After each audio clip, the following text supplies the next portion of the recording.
नमस्कार दोस्तों, स्वागत है आपका आपके अपने चैनल ब्रेन बूस्टर 24 में। दोस्तों, आज की वीडियो में हम बात करने वाले हैं बौद्ध धर्म को लेकर। बौद्ध धर्म के 40 महत्वपूर्ण प्रश्न आज हम आपके सामने डिस्कस करेंगे।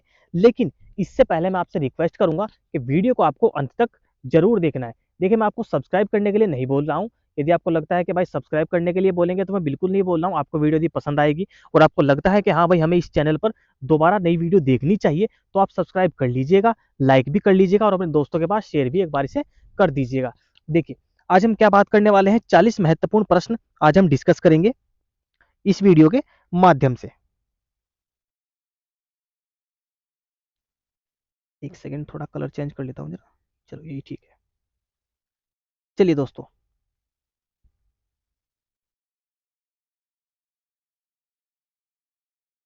लेकिन इससे पहले मैं थोड़ा सा ना आपको इसका एक ओवरव्यू दे देता हूं, ताकि आपको बाकी जो ये क्वेश्चन दिए गए हैं ये आपकी समझ में फिर अच्छे से आ जाए। ये हमारी सीरीज का जो हमने सीरीज चलाई हुई है 1000 प्रश्न की, उसी का ही हिस्सा है। तो इसमें आपको जो प्रश्न मिलेंगे सभी के सभी किसी न किसी एग्जाम में आए हुए प्रश्न ही आपको यहाँ पर देखने को मिलेंगे। चलिए, बौद्ध धर्म के बारे में थोड़ा सा एक ओवरव्यू जो मैं आपको दे देता हूँ। आपको 5 मिनट, केवल 5 मिनट आपको सुनना है। पूरा का पूरा बौद्ध धर्म मैं आपको अभी एक ओवरव्यू में बता दूंगा, फिर प्रश्न देखते हैं कि कैसे कैसे प्रश्न फिर बनेंगे। तो देखना, सबसे पहले यदि मैं बात करूं जन्म की, जन्म को लेकर, यानी कि जो आपके गौतम बुद्ध है इनका जन्म कब हुआ था, तो देखिए 563 563 ईसा पूर्व में। जो कपिल वस्तु है, कपिल वस्तु, कपिल वस्तु के लुम्बिनी में, ठीक है। मैं थोड़ा शॉर्ट फॉर्म में ही लिखूंगा, क्योंकि यदि मैं फिर ऐसे पूरा पूरा लिखने लगा तो यहाँ पर बहुत ज्यादा समय लग जाएगा। 563 में कपिल वस्तु के लुम्बिनी में इनका जन्म हुआ था। देखिए, इनकी जो मृत्यु हुई थी वह कब हुई थी, 483 483 ईसा पूर्व में। और कहाँ हुई थी, कुशीनारा में। तो दो चीज आपने यहाँ पर देखी, जन्म देखा और मृत्यु। जन्म कहाँ होता है, कपिल वस्तु के लुम्बिनी में, और मृत्यु कहाँ होती है, कुशीनारा में इनकी मृत्यु होती है। इनके जो पिता थे उनका नाम क्या था, शुद्धोधन। शुद्धोधन इनके पिता थे। ये किस वंश के थे, तो यह शाक्य गण के थे, ठीक है। शाक्य गण के इनके पिता थे। इनकी जो माता थी उनका नाम था महामाया, महामाया। और ये किस वंश की थी, ये कोलीय वंश की थी। दोस्तों, आपको ओवरव्यू जरूर सुनना है। देखना, आप 5 मिनट में ही आप बौद्ध धर्म को पूरा का पूरा रिवीजन कर लेंगे। तो इनकी माता थी कोलीय वंश की। देखिए, जैसे ही गौतम बुद्ध का जन्म होता है तो जन्म के 7वें दिन ही इनकी माता का देहांत हो जाता है। फिर इनका जो लालन पालन करता है इनकी जो विमाता है गौतमी, वह करती है, यानी कि मौसी जो इनकी होती है वही इनका लालन पालन करती है। फिर 16 वर्ष की आयु में ही इनका विवाह कर दिया जाता है यशोधरा के साथ में। चलिए, और इनका एक पुत्र होता है जिसका नाम होता है राहुल। तो ये भी पूछा जा सकता है, गौतम बुद्ध के पुत्र का क्या नाम था, तो क्या कहेंगे, राहुल। अब देखिए, यहाँ से थोड़ी सी इनकी जिंदगी बदल जाती है। बात आप लोगों को पता होगा कि जब ये घर से बाहर निकलते हैं तो ये 4 चीजें देखते हैं। रोगी व्यक्ति देखते हैं, सन्यासी को देखते हैं, इसके बाद मर्त व्यक्ति को देखते हैं, सन्यासी को सबसे लास्ट में देखते हैं। तभी इनका जो मन है वह सन्यास की ओर आकर्षित होता है। हालांकि जब इनका जन्म होता है तो जब जो साधु संत होते हैं, जो वो जब बुलाते हैं इनके पिता, तो वो इन्हें पहले ही बता देते हैं कि ये बड़े होकर क्या बनेंगे, एक संत बनेंगे। तो ये अधिकतर उन्हें घर में ही रखते हैं। लेकिन जब ये घर से बाहर निकलते हैं तो फिर उन्हें यही सब कुछ देखने को मिलता है, और फिर इनका जो ध्यान है वह साधु की ओर, साधु प्रवृत्ति की ओर बढ़ जाता है। तो चलिए देखते हैं। अब यहाँ से थोड़ी सी एक्स्ट्रा नॉलेज है जो एग्जाम में पूछी जाती है, थोड़ा ध्यान से आप लोग देखिएगा। जब ये ग्रह त्याग करते हैं 29 वर्ष की अवस्था में, जब ये ग्रह त्याग करते हैं तो इसे क्या कहा जाता है, महाभिनिष्क्रमण इसे कहा जाता है। ये आपको याद रखना है, क्या, महाभिनिष्क्रमण इसे कहा जाता है। इस सबसे पहले ये कहाँ पहुंचते हैं, जो आलार कलाम है उनके आश्रम में ये पहुंचते हैं। आलार कलाम के आश्रम में सबसे पहले पहुंचते हैं। और आलार कलाम कौन है, तो इसे जाना जाता है सांख्य दर्शन के आचार्य के रूप में इन्हें जाना जाता है। ये भी आपको पता है। देखिए, आलार कलाम के पास सबसे पहले पहुंचते हैं। और आलार कलाम कौन है, आपके सांख्य दर्शन के आचार्य हैं।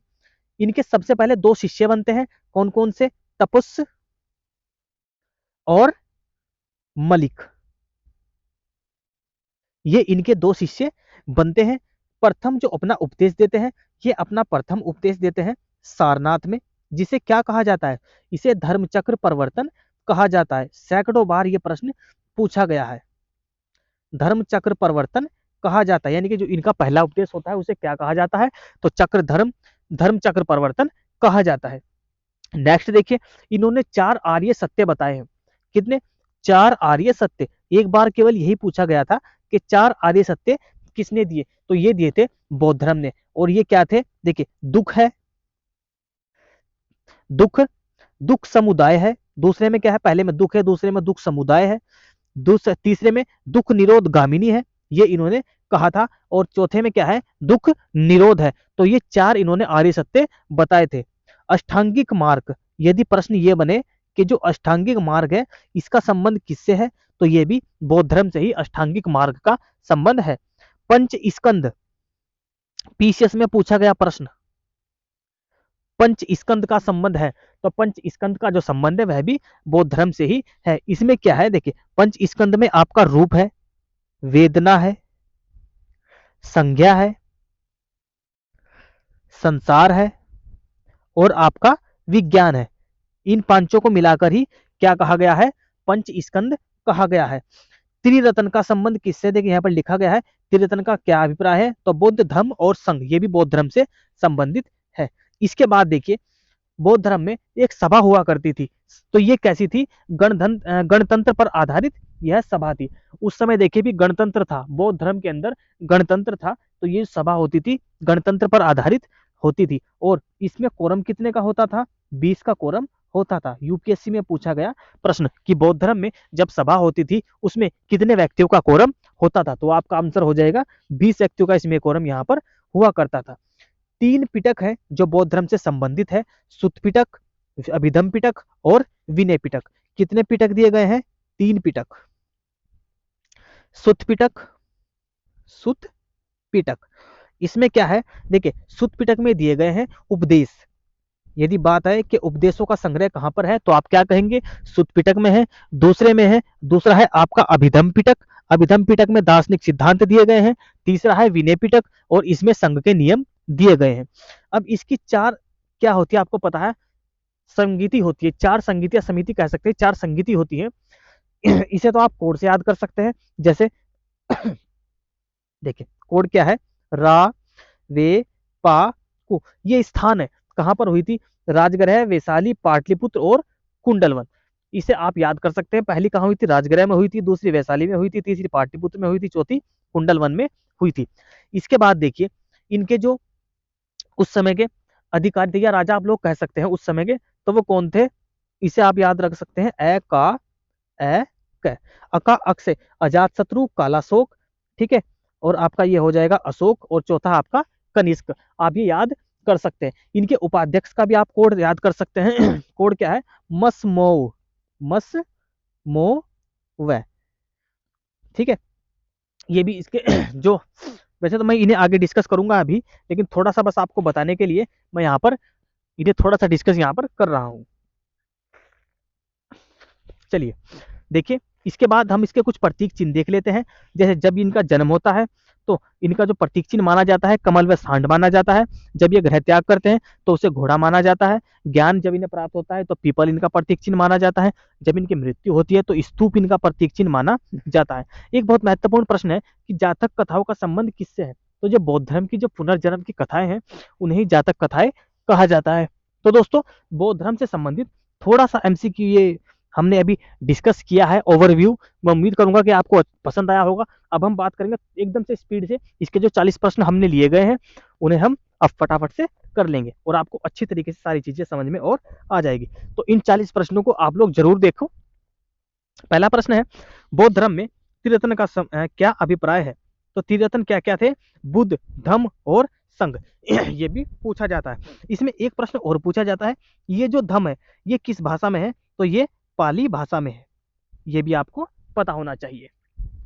नेक्स्ट देखिए, बुद्ध की समकालीन किस महिला को सर्वसम्मति से स्त्री रत्न घोषित किया गया? तो ये जो आम्रपाली थी, ठीक है, आम्रपाली जिसे नगरवधु कहा जाता था, इसे ही स्त्री रत्न घोषित किया गया था। बुद्ध द्वारा रूपांतरित व्यक्तियों में से कौन सा अंतिम था?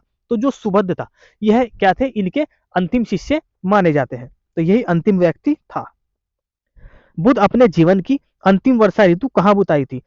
तो जब बुध ने जब उसका अंतिम, एक मिनट, बुध ने अपने जीवन की जो अंतिम वर्षा ऋतु थी वह वैशाली में बिताई थी। देखिए एक यहाँ पर बहुत महत्वपूर्ण प्रश्न है जो कई बार एग्जाम में पूछा गया है कि जब गौतम बुद्ध का जो देहांत होता है और जैन धर्म का जो महावीर स्वामी है उनका देहांत होता है, तो ये दोनों एक ही गणराज्य में थे और वो कौन था? मल्ल गणराज्य। तो ये आपको याद रखना है, यदि देहांत को लेकर कोई प्रश्न पूछा जाता है और ऑप्शन में मल्ल गणराज्य दे रखा हो तो आप उसे टिक करेंगे। धर्मचक्र प्रवर्तन किया गया था, तो ये किया गया था सारनाथ में। ये मैंने आपको भी बताया धर्मचक्र प्रवर्तन क्या था, जब इन्होंने पहली बार अपना उपदेश दिया था उसे धर्मचक्र प्रवर्तन कहा गया था और ये कहा था सारनाथ में। अशोकाराम विहार किस स्थान पर स्थित है? तो यह पाटलिपुत्र में स्थित है। नालंदा विश्वविद्यालय के संस्थापक कौन थे? तो जो कुमारगुप्त है, कुमारगुप्त ने नालंदा महाविद्यालय की स्थापना की थी। बुद्ध के जीवन की किस घटना को महाभिनिष्क्रमण कहा जाता है? तो जब वो गृह त्याग करते हैं 29 वर्ष की अवस्था में, इसी को ही महाभिनिष्क्रमण कहा जाता है। कौन सा नाम बुद्ध का दूसरा नाम है? तो इन्हें शाक्यमुनि कहा जाता है, तथागत इन्हें कहा जाता है। किन राज्यों का संबंध गौतम बुद्ध के जीवन से था? तो जो कौशल है और मगध है, इनका जो संबंध है वह गौतम बुद्ध के जीवन से था। सप्तपर्णी गुफा स्थित है, ये कहां पर है? तो राजगृह में। सप्तपर्णी गुफा राजगृह में स्थित है। द्वितीय बौद्ध संगति का आयोजन कहाँ हुआ था? वैशाली में हुआ था। मैंने आपको कोड बताया, आप याद कर सकते हैं, रा वे पा कु। देखिए राजगृह, वैशाली, पाटलिपुत्र और कुंडलवन।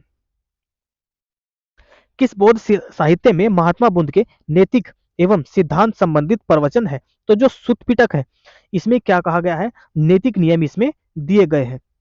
सर एडविन अर्नोल्ड की पुस्तक the light of the Asia आधारित है किस पर? तो यह ललित विस्तार पर आधारित है। देखिए दोस्तों मैं यहाँ पे अब डिटेल में नहीं जा रहा हूँ क्योंकि इससे संबंधित जो महत्वपूर्ण बातें थी और आपके जो एग्जाम में, अब आप चाहे एसएससी जीडी की तैयारी कर रहे हो, चाहे आरओ एआरओ की तैयारी कर रहे हो, या फिर आप दिल्ली पुलिस की या फिर उत्तर प्रदेश पुलिस की आप तैयारी कर रहे हो, सब में यह वीडियो समान रूप से उपयोगी होने वाला है और इसीलिए मैं सारी चीजें आपको पहले ही बता चुका हूँ। हीनयान अवस्था का विशालतम एवं सर्वाधिक विकसित शैलकृत चैत्यग्रह स्थित है, तो ये कहाँ है? यह कार्ले में स्थित है। देखिए दोस्तों जो आपका बौद्ध धर्म है, हीनयान और महायान, ये दो संप्रदायों में कब बटा? तो आपकी जो चौथी संगति होती है, चौथी संगति में ये हीनयान और महायान में बट जाता है। वल्लभी विश्वविद्यालय स्थित है, तो ये कहाँ पर है? गुजरात में। वल्लभी विश्वविद्यालय गुजरात में स्थित है। गौतम बुद्ध द्वारा अपने धर्म में दीक्षित किया जाने वाला अंतिम व्यक्ति कौन था? देखिए हम पहले बात कर चुके हैं, तो ये सुबुद्ध था। कौन सा एक बौद्ध मत में निर्वाण की अवधारणा की सर्वश्रेष्ठ व्याख्या करता है? तो इसका जो सही आंसर हो जाएगा तृष्णारूपी अग्नि का शमन। बुद्ध ने अपना पहला उपदेश कहाँ दिया था? तो सारनाथ में दिया था। चतुर्थ बौद्ध संगति परिषद हुई थी, तो ये कहाँ हुई थी? देखिए ये कनिष्क के शासनकाल में हुई थी। अब आप इसका भी कोड याद कर सकते हैं, ए का ए क। अजात शत्रु, कालाशोक, अशोक और चौथी हुई थी कनिष्क के समय में। कुछ शैलकृत बौद्ध गुफाओं को चैत्य कहते हैं जबकि अन्य को विहार, दोनों में क्या अंतर है? देखिए बौद्ध धर्म से संबंधित चैत्य यदि कहीं बात हो रही है तो समझ जाना वह पूजा स्थल है, और विहार की यदि बात हो रही है तो वह पर क्या है? उनका जो निवास, जो बौद्ध भिक्षु होते हैं उनका निवास स्थान माना जाता है विहार। सुल्तानी युग में बौद्धों को कौन सी शाखा सबसे प्रभावशाली थी? तो जो सुल्तानी युग में वज्रयान थे, इनकी शाखा बहुत ज्यादा प्रभावशाली थी। त्रिपिटक ग्रंथ संबंधित है, देखिए सीधा सीधा प्रश्न पूछा गया है, त्रिपिटक का संबंध किससे है? तो ये किससे है? बौद्ध धर्म से। त्रिपिटक किससे संबंधित है? बौद्ध धर्म से। अब देखिए ये आरएस में पूछा गया है और ये एमपीपीसीएस में पूछा गया है, तो जितनी भी चीजें मैंने आपको बताई है सारी की सारी बहुत ज्यादा महत्वपूर्ण है। उस 8 मिनट को जो स्टार्टिंग की जो वीडियो है 7-8 मिनट की, उसे आप एक बार जरूर देखना ताकि आपको और अच्छे से एक बार इसका सारा का सारा रिवीजन हो जाए। भगवान बुद्ध की प्रतिमा कभी कभी एक हस्त मुद्रा युक्त दिखाई देती है जिसे भूमि स्पर्श मुद्रा कहा जाता है, यह किसका प्रतीक है? तो ये क्या है? देखिए जो मार के प्रलोभन के बावजूद अपनी सुचिता और शुद्धता का साक्षी होने के लिए बुद्ध का धरती पर आह्वान आप इसे कह सकते हैं।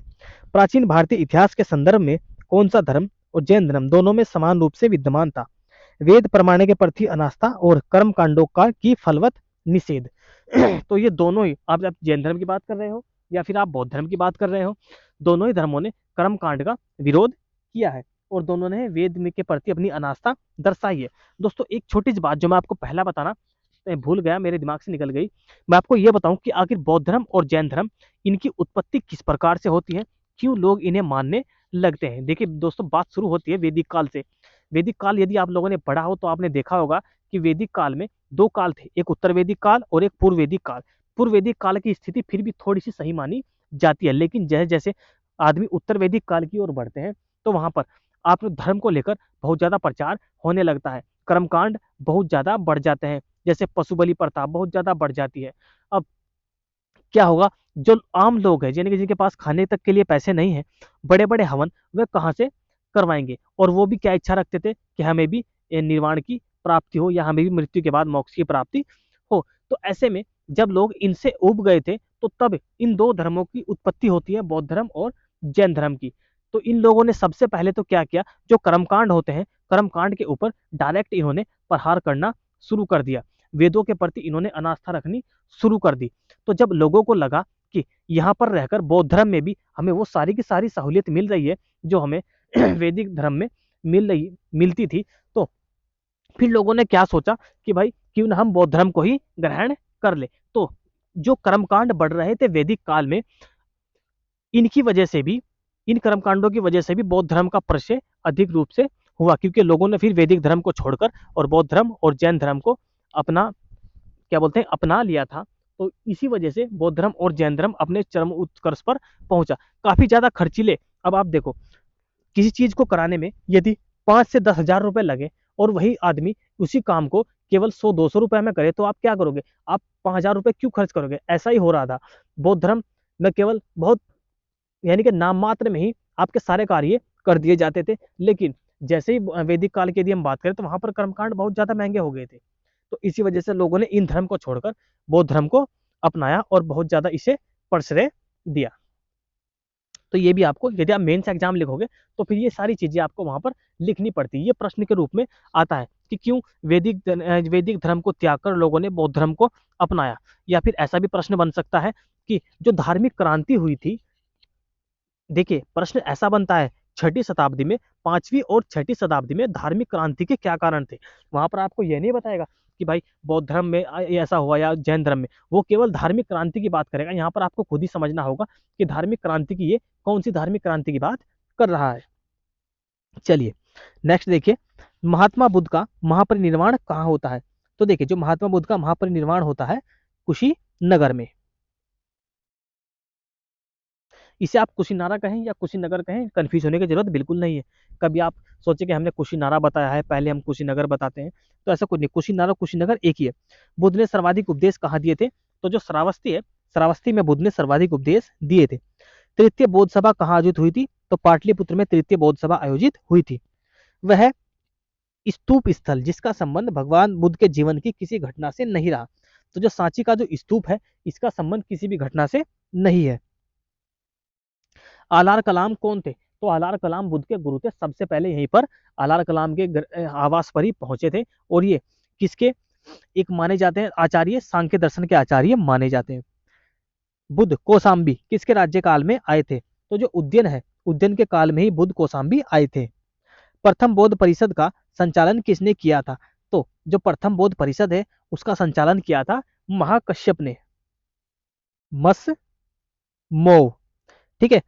ये देखिए, पहला महाकश्यप, दूसरा सरुकामी, तीसरा मोगलीपुत्तीस और चौथा वसुमित्र। ये क्या है आपको याद रखने, ये भी 4 अध्यक्ष आपको याद रखने हैं। प्रथम बौद्ध संगति का आयोजन किसके काल में हुआ था, अजातशत्रु के काल में हुआ था। मैं आपको बता चुका हूं, अका का आप कोड याद कर सकते हैं, ए का ए क। अजातशत्रु, कालाशोक, अशोक और कनिष्क। कहाँ बौद्ध संघ में विष्णु के रूप में, भिक्षुणी के रूप में स्त्रियों के प्रवेश की अनुमति दी गई, तो वैशाली में स्त्री को भी प्रवेश की अनुमति दी गई और इसका जो प्रिय शिष्य था उसी के कहने पर यह अनुमति दी गई थी। भारत में पहले जिस मानव प्रतिमा को पूजा गया वह कौन था, बुद्ध। सारनाथ की भूमि स्पष्ट मुद्रा वाली बुद्ध प्रतिमा काल की थे, तो ये कहाँ है, गुप्त काल में। आरंभिक मध्ययुगीन समय में बौद्ध धर्म का पतन किन कारणों से हुआ। अब देखिए, पहले मैंने आपको बताया कि बौद्ध धर्म की उत्पत्ति किस प्रकार से हुई, और अब देखिए बौद्ध धर्म का जो पतन है वह किस प्रकार से होता है। अब आप यहाँ पर थोड़ा सा नोटिस कीजिए। पहला, उस समय तक बुद्ध, पहली बात क्या, विष्णु के अवतार समझे जाने लगे थे और वैष्णव धर्म का हिस्सा बन गए थे। यानी कि जिस कर्मकांड को लेकर लोगों ने वैदिक धर्म को छोड़कर बौद्ध धर्म को अपनाया, यही सारी की सारी चीजें यहाँ पर अब होने लगी थी। तो लोगों का इनसे भी क्या हो गया, मोहभंग होने लगा था। वहीं दूसरी ओर जो बड़े बड़े राजा और रजवाड़े थे, उन्होंने बौद्ध धर्म को परिचय देना बंद कर दिया था। देखिए, ऐसा नहीं था कि वो बौद्ध धर्म को नहीं मानते थे या फिर बौद्ध धर्म के से उन्हें कोई दिक्कत थी। सबसे बड़ी बात देखिए, बौद्ध धर्म क्या बोलता है कि अहिंसा परमो धर्म, अहिंसा के प्रति ये क्या है, ये लड़ाई झगड़े से बिल्कुल दूर रहते हैं, किसी के साथ लड़ाई झगड़ा बिल्कुल नहीं। अब आप देखिए, यदि लड़ाई झगड़ा नहीं होगा, राजा अपने हथियार एक तरफ डाल देंगे, तो फिर क्या वो जीत पाएंगे युद्धों को? नहीं, बिल्कुल नहीं जीत पाएंगे। तो इसी वजह से उन्होंने जब देखा कि भाई बौद्ध धर्म अहिंसा के प्रति ज्यादा ही आकर्षित है, तो उन्होंने बौद्ध धर्म को अपनाना उचित नहीं समझा, क्योंकि बहुत सारे जो वंश है वह पहले बौद्ध धर्म की वजह से नुकसान उठा चुके थे। तो उन राजाओं के द्वारा प्रश्रय न दिए जाने की वजह से भी बौद्ध धर्म का पतन हुआ। और फिर लास्ट में क्या होता है, आखिर में जो बौद्ध धर्म के जो लीडर होते हैं, वह भी अपने आप को कुछ ज्यादा ही ऐसा बोलते हैं कि भगवान अपने आप को मानने लगते हैं। तो इसकी वजह से भी बौद्ध धर्म का पतन होना शुरू हो जाता है। देखिए, जैसे इन्होंने क्या कहा कि विष्णु का अवतार समझे जाने लगे थे बाद में। यह तो बौद्ध धर्म ये बोलता है कि आप मुझे मत पूजो, मेरी मूर्ति को मत पूजो, लेकिन वहीं दूसरी ओर इन्हें क्या माने जाने लगा, विष्णु के अवतार समझे जाने लगे। तो कहीं ना कहीं ये बौद्ध धर्म के क्या बोल सकते हैं आप, पतन का कारण हो सकता है। भूमि स्पर्श मुद्रा की सारनाथ बुद्ध मूर्ति संबंधित है, तो ये कहां से, गुप्त काल से।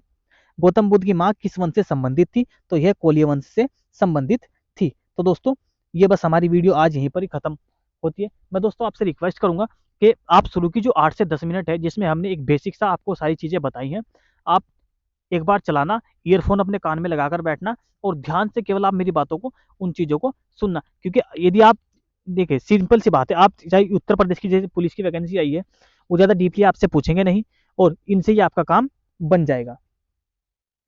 तो दोस्तों, बस लास्ट में आगे इतना ही कहूंगा कि आप एक बार चैनल को सब्सक्राइब जरूर करें और अपने दोस्तों से भी सब्सक्राइब कराएं। एक दोस्त के पास आप जरूर सब शेयर करें इस वीडियो को, और आप भी इस वीडियो को लाइक जरूर कर लें।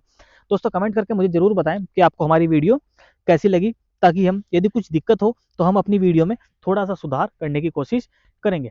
अभी थोड़े क्या है, सब्सक्राइब भी मेरे पास कम है और व्यूज भी थोड़े कम ही आ रहे हैं, वरना मैं कोशिश करूंगा कि मैं आपको ओबीएस के माध्यम से पढ़ाऊँ। फिर मैं पूरा का पूरा सेटअप अपना एक जोड़ने वाला हूँ। यदि अच्छे खासे व्यू आ जाएं तो मेरी रिक्वेस्ट है कि आप वीडियो को शेयर जरूर करें, आपके पास जो ग्रुप है और आपके जो यार दोस्त हैं सबके पास वीडियो को शेयर करें। तो दोस्तों, हमें सपोर्ट करने के लिए धन्यवाद।